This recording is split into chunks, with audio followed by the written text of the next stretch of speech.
Uma das principais demandas que eu tive no escritório esse ano foram contratos de prestação de serviço. E hoje eu vou destacar o principal erro que eu encontrei nesses contratos para que você não cometa esse erro nos seus negócios. Meu nome é Felipe Rocha, eu sou advogado e hoje eu vou te mostrar um pouco sobre matriz de risco jurídico.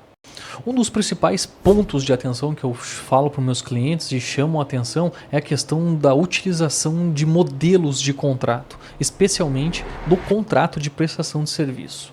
E eu explico por quê. Diferentemente de um contrato de compra e venda de casa e carro, que você pode replicar esse modelo, num contrato de prestação de serviço você não pode utilizar essa mesma metodologia, porque os riscos de cada tipo de prestador de serviço são diferentes. Se você coloca dentro da tua empresa uma pessoa responsável por ser arquiteta, por exemplo, é um risco diferente de alguém que você vai contratar para ser empreiteiro. Então, para você elaborar um contrato de prestação de serviço, você passa pelo primeiro ponto, que é fazer uma matriz de risco desse negócio. Ou seja, dentro do prestador de serviço, você vai elencar as principais categorias de risco jurídico. No caso do arquiteto, atraso na entrega da obra, padrões estabelecidos ali que estão fora do escopo do projeto, são riscos jurídicos que você vai elencar. Através desse elencar essas categorias de risco, você vai classificá-las em graus, como por exemplo de 1 a 5. O atraso na entrega de obra tem um risco de te dar um prejuízo muito grande, você vai colocar como 3, como 4. Embargos da obra, risco número 5. Após você categorizar esses riscos, você vai determinar as medidas. Você vai estipular dentro do contrato, através de cláusulas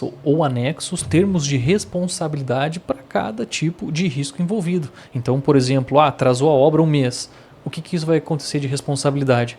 Vai pagar uma multa, vai ter um desconto, vai ter uma atenção especial, o projeto ganha uma prioridade. Mas outro principal ponto dentro do contrato de prestação de serviço é a ideia de você não basear o contrato na intuição do advogado. Então, como que funciona? Você pega o contrato e as cláusulas contratuais, elas são feitas conforme a lei. Mas o ideal desse contrato é você de alguma forma testar ele. Pega esse contrato e dentro dessas cláusulas você trabalha elas de forma imaginária. Ou seja, vamos supor que a obra seja atrasada por conta de temporal. Isso te dá direito à indenização? Bom, vamos pesquisar na jurisprudência e os processos que foram julgados conforme isso. E essa relação de elaboração de contrato com essa prática faz com que você tire da mão a intuição do advogado, que por vezes pode estar errado, e você começa a trabalhar com dados reais. Mas agora aqui eu separei até uma tendência que na minha concepção vai ser muito forte em 2026, que é a questão de você elaborar um contrato para os seus prestadores de serviço ou para os seus clientes também, a forma como você organiza seu negócio, agregar valor a essa matriz de risco. Ao invés de você chamar de matriz de risco, você vai chamar de matriz de oportunidade.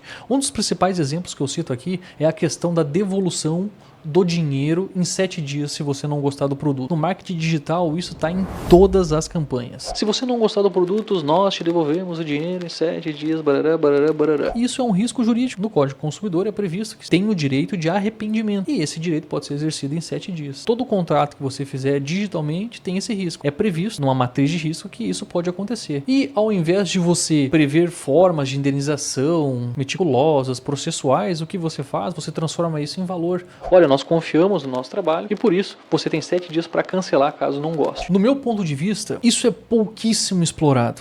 Pouquíssimo explorado. Eu cito, por exemplo, aqui no Rio Grande do Sul, com essas chuvas e temporais, muitos fornecedores e prestadores de serviço têm seus prazos, às vezes dilatados, empresas que ficam embaixo da água e perdem todos os seus clientes e tudo mais. Como um prestador de serviço ou como cliente dessas pessoas, é interessante que tu tenhas dentro da tua empresa a capacidade de visualizar que determinados clientes ou prestadores de serviço precisam ser classificados de forma diferente. Então, por exemplo, hoje eu tenho um cliente no Rio Grande do Sul, ou presta um serviço para esse cliente no Rio Grande do Sul, está em uma situação de área de risco. Daqui a pouco, se esse cara sofre um grande alagamento, ele vai ter um prejuízo gigantesco.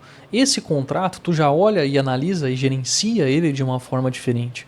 Talvez prazos, formas de rescisão contratual distintas. E eu cito aqui um exemplo que eu lembro de um processo de São Paulo no qual eu trabalhei. Tinha uma empresa que vendia tapete na época. Ela tinha contratado uma empresa de marketing, fez um contrato de 12 meses. No terceiro mês, o galpão onde essa empresa empresa estava, pegou fogo por culpa aleatória, não era da empresa. Tinha outras empresas que prestavam serviço ali na volta, pegou fogo, o fogo se estendeu e pegou no galpão do tapete. Quando nós fomos negociar com essa empresa para fazer a rescisão contratual, o que eles fizeram? Eles aplicaram a rescisão como se tu não estivesse pagando o contrato. Foram lá, botaram multa de 3 vezes o valor da parcela, que era R$2.000, para rescisão contratual. Então eles cobraram todo o contrato, que era aproximadamente R$20.000 que faltavam ali, e mais 3 meses de multa de aluguel. Então eu entendo que a nova gestão contratual em 2026 para prestadores de serviço, a oportunidade de negócio é você agregar valor nessas circunstâncias. Você olhar caso a caso, parar de utilizar contratos e modelos de contratos aleatórios, aplicando tudo a mesma coisa, como se você estivesse vendendo carro numa concessionária. Não é o mesmo risco, não é. Cada prestador de serviço, cada cliente tem que ser olhado de forma individual. Olhando de forma individual, você pode, não significa que você não pode segregar por setores. Então, eu atendo empresas do ramo calçadistas. Aqui eu tenho um risco XXX. Vou criar um padrão para esse tipo de negócio. Agora eu tenho um nicho de engenheiros, um nicho de arquitetos, um nicho de advogados. E você vai criando seus riscos conforme esse padrão, estabelecendo o risco de padrão por renda, risco de padrão por tamanho de negócio. E aí você vai classificando a melhor forma possível. O que não pode acontecer e o que continua acontecendo é você utilizar a mesma forma que é contratos de compra e venda, que às vezes o objeto é o mesmo e você pode sim replicar, para prestador de serviço. É diferente, muito diferente. Então, para finalizar, são esses 2 pontos. A criação de uma matriz de risco para o teu negócio, para os teus clientes, onde é que você está se enfiando, para de utilizar contrato de modelagem, isso vai te dar problema uma hora dessas, e a matriz de oportunidade. Dentro dos negócios que você fecha hoje, o que você pode aproveitar e tirar valor? Que isso melhora a imagem da tua empresa. Se você é uma empresa ou um prestador de serviço individual, serve para todo mundo, tá? Que é mais colaborativa, do diálogo. Não, peraí, eu te dou um prazo, isso, aquilo. Você pode transmitir isso em risco. Você pode fazer isso de uma determinada forma inteligente, estratégica, né? Então, são essas colocações. Deixo aqui meu muito obrigado